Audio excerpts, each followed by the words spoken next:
binders. I don't know how that happened.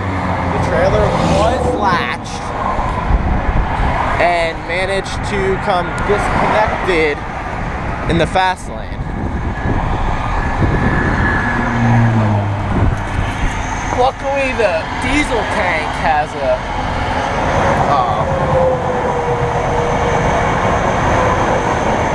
it's still latched too. I don't get that.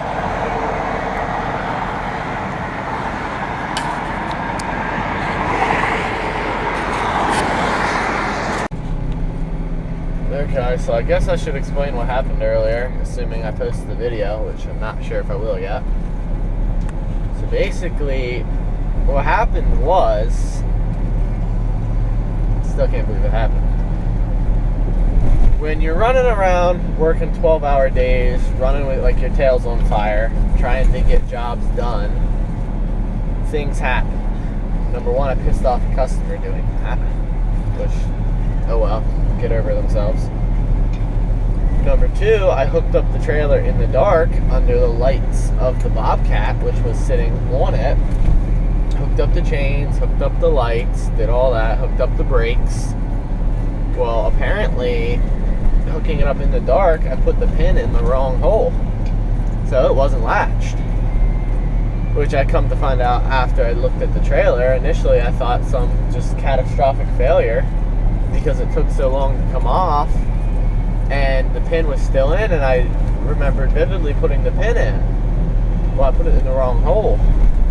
And that could have been a deadly mistake on the part of someone else, or for someone else, because luckily the chains held up. It did break one of the chains. One of the chains just snapped right off, so it was dragging on one chain.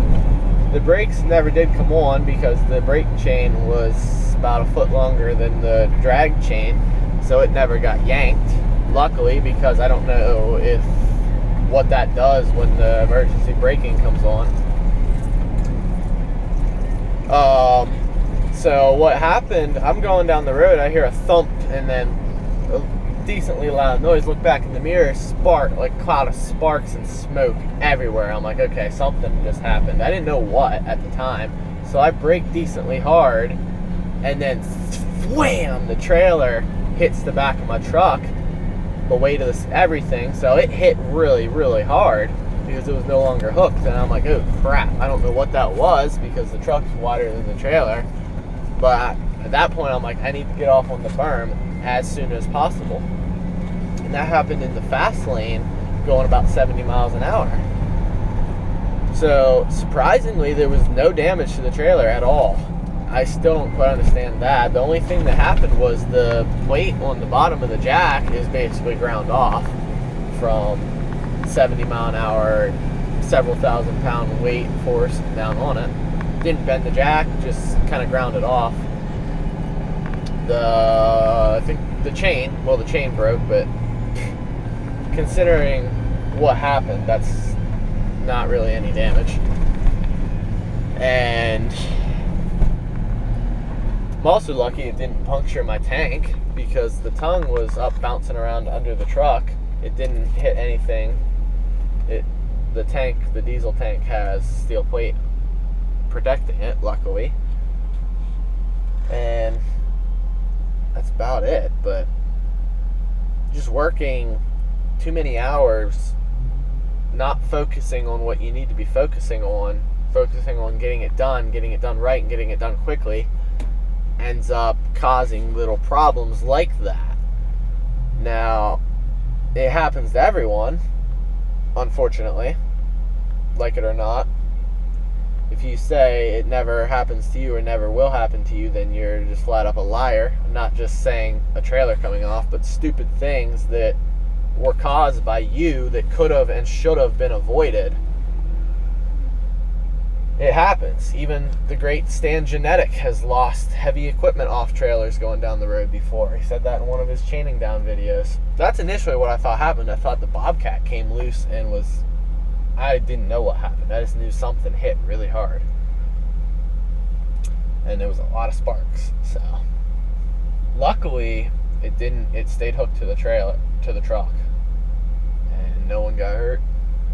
But that's another wake-up call. I'm getting an LLC. No more sole proprietor crap. Dumping that sole proprietorship and getting an LLC or a corporation. That way, because just a stupid little mistake like that could end up in a massive lawsuit. If that trailer would come disconnected and slam into a car, that could be a massive lawsuit.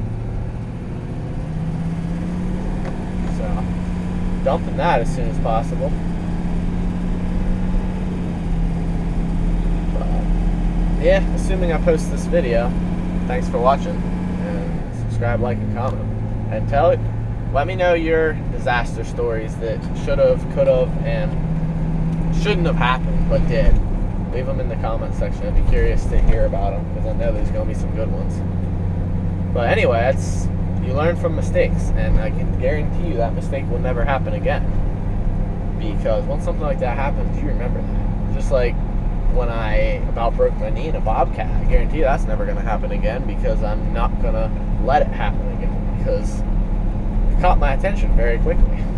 So, learn from your mistakes, don't repeat them, and try not to kill anyone in the process. Thanks for watching.